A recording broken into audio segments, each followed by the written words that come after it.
Hello.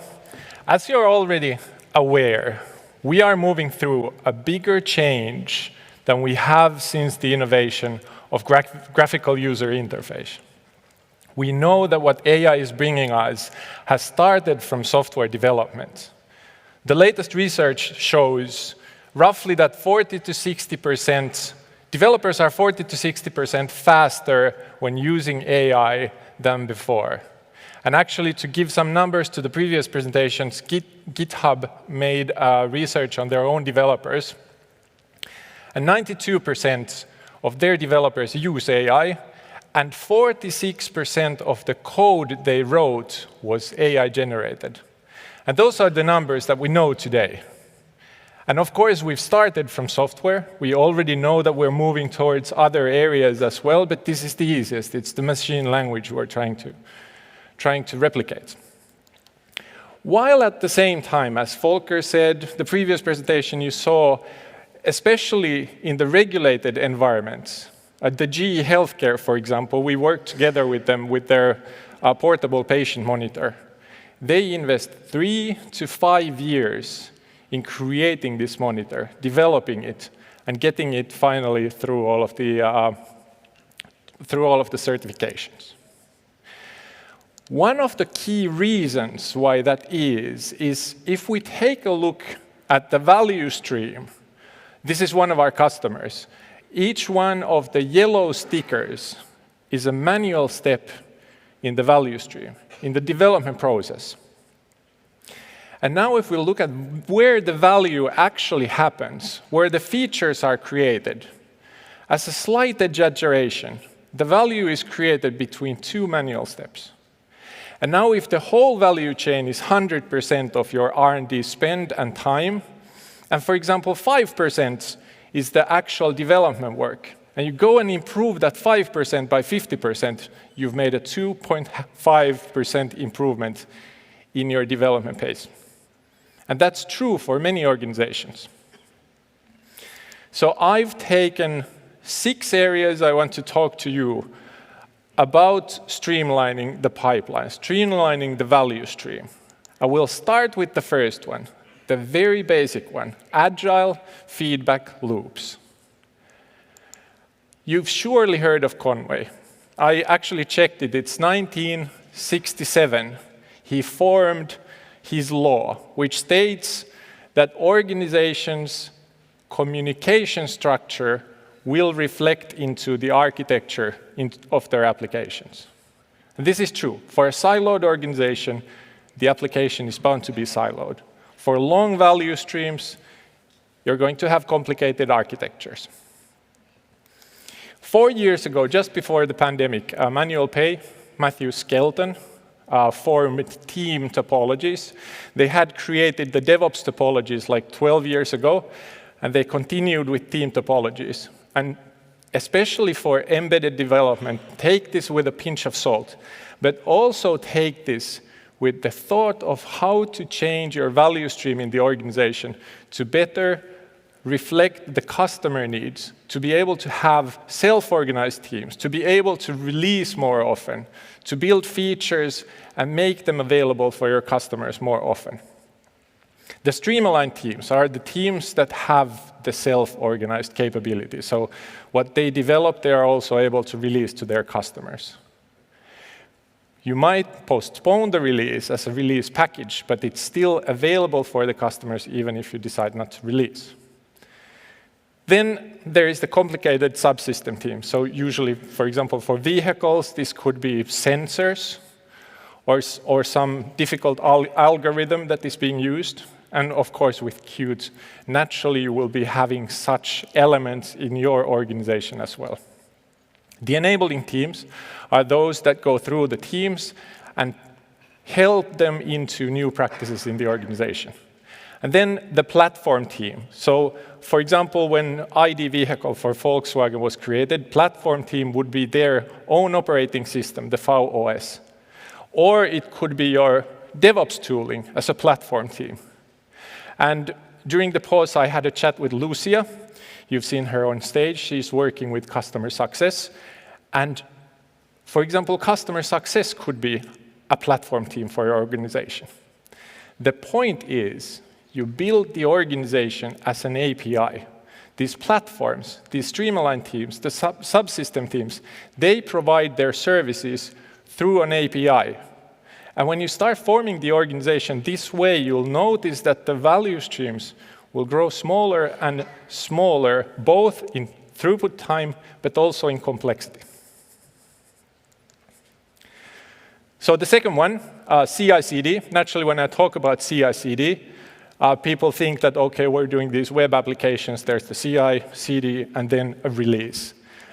Naturally, for embedded development, it's often not the case. When coding, building, releasing, you're gaining maturity slightly linearly. So you can do the maturity as you go. You can do continuous delivery, continuous deployment. But when you add in the embedded development, you cannot. So actually, usually, the software and the hardware will meet briefly on the same maturity level, and that time is your release. And then afterwards, the software will continue maturing, but those components that you've shipped out, they're there. So CI/CD should be looked the same way as you would do with team topologies. The first one is the feedback loops, being able to collect the feedback as soon as possible and having as extensive feedback as possible. But also adding in the traceability. So the components you have in your organization, you create a BOM, bill of materials. For the software, you'll do the same, SBOM, software bill of materials. And CI is a perfect place to do that, to collect all of the dependencies, component versions, and then the code that you're using for this particular solution. So build the traceability into CI/CD. Third one, Alexina already introduced the QA and talked about AI in quality assurance. And actually, that is something that can be started already before writing the unit tests or the behavior-driven testing or the acceptance-driven testing. Now you already have some tools that are able to form the test cases out of the requirements. So whether you use like Atlassian tools or similar for the management side of your applications, you can already form a concept of the quality assurance even before you've written one single line of code or tests. And for example, for the GE Healthcare case, we used Robot Framework. It's just one option of doing the acceptance test-driven development, but the benefit is it's natural language. And GenAI is also natural language. So you're starting to build mapping between the requirements and the actual releases. And in this particular case, we were able to do some part, like 50–60% of their certification process run through automated tests. And that's reality for all embedded organizations today. At the same time, looking at the platform teams, you usually have a scarcity of hardware, especially when you're creating new versions or new devices altogether. You might want to also consider the test automation, not just the teams having their devices available, but also creating testing farms on the side. I think it was Volker who mentioned the digital twins, so the simulation, digital twins, attaching it into a farm of testing devices, especially when there's scarcity. It will decrease the shadow IT because the teams won't be doing the QA first, and then your IT or QA team. But you will be able to combine that. Fourth one, security shift left. So also, I think Alexina mentioned about shift left. I personally prefer more start left. It means that you don't shift the security left or the QA left or code quality left. You just start it from the left. So when you do your continuous integration, continuous delivery pipeline, don't just add in the security tools and presume that it will work when they go to the security audit or the compliance check. Instead, build the rules with the security team or the compliance team and automate as big part as possible so you get the feedback immediately, but also connect it into how the security teams are looking into this. That way, you will gain the most information already in the beginning. You don't have to think of the cost of delay of finding a security bug just before the release, which will ruin your plans and probably the architecture as well. Fifth one, platform engineering. And this is one of the cool kids on the block. Probably already familiar to most of you. The point of platform engineering is developers have what's called cognitive load. And cognitive load means that, as I've now said, that put in traceability, put in team topologies, put in quality assurance to the teams, put in also the security tooling. The developers will not be able to know, understand, learn, and be fluent in all of those. Their task is to create great products. Their task is to focus on the core business. So platform engineering has been created for the purpose of extracting that cognitive load and being able to provide the organization, namely in this case the developers, the information that's valid for them. The test automation could be green or red. The security audit could be green or red, or if there are issues, something from the SUST or similar, you would get a description that's understandable for even those developers who are not super familiar with security. At the same time, so just to give you an example, why I have the image in the slide is American Airlines. They've invested lots in their platform engineering, internal developer platform.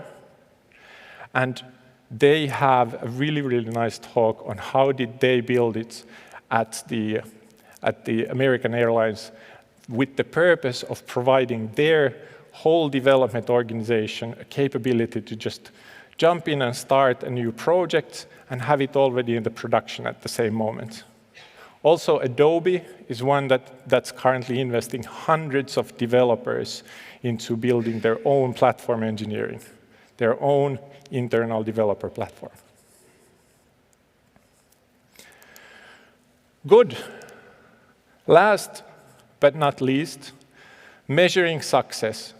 So as we've now built, we've looked at the value stream, we've looked at some of the areas that we can improve. How do we split the value stream in pieces? How do we automate parts of it? We have to know when we've made a change.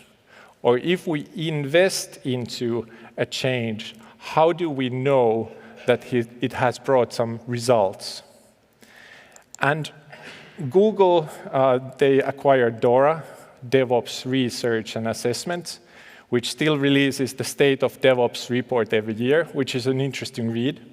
They've formed 4 key metrics to measure the success of DevOps transformations, to measure the speed and performance of an organization. And essentially, there are 2 key metrics, which is first the speed, so the lead time for changes, and the deployment frequency. But then also how good the quality is, so change failure rates, and mean time to recovery. But now as we look at these numbers, we're here in the Qt event where most of you are working on embedded environments. They don't work quite as well. So as last slide of my presentation, I'm presenting you an idea of alternative metrics, which are derived from DORA metrics. And the first one is lead time for a release candidate. So as I said, you have self-organized teams, you have continuous integration in place, but since you only release patches or new versions to your applications 4 times a year, if you don't make it possible for these teams to release or at least create a release candidates often, it will keep your organization slow for many reasons. The second one is the automated test coverage. Naturally, as Alexina already said, it's one of the key parts of being able to create reliable applications, but also verify that when we're making changes, the same application still works. And it can also be taken into the certification process. So if you have a regulated environment, you can use test automation for certifications. So how much do you have coverage? The tools will be introduced more and more into how good test automation can you do and what areas you need to cover. The third one, which is most complicated for those who are not in embedded environment, is ratio of modular dependencies. And especially when you haven't created the bill of materials, either the hardware or software, you often realize that you have dependencies for your software that you definitely don't need. And starting to decouple those dependencies, one of the key areas of making the organization faster, the changes more reliable. And then the fourth one, which is cost of delay. Creating your value stream and then finding out at which part of the value stream you found a problem that could have been solved already earlier in the value stream. And with these 4 and the 5 other key thoughts, I would propose you to go back to your organizations and try them out. Thank you.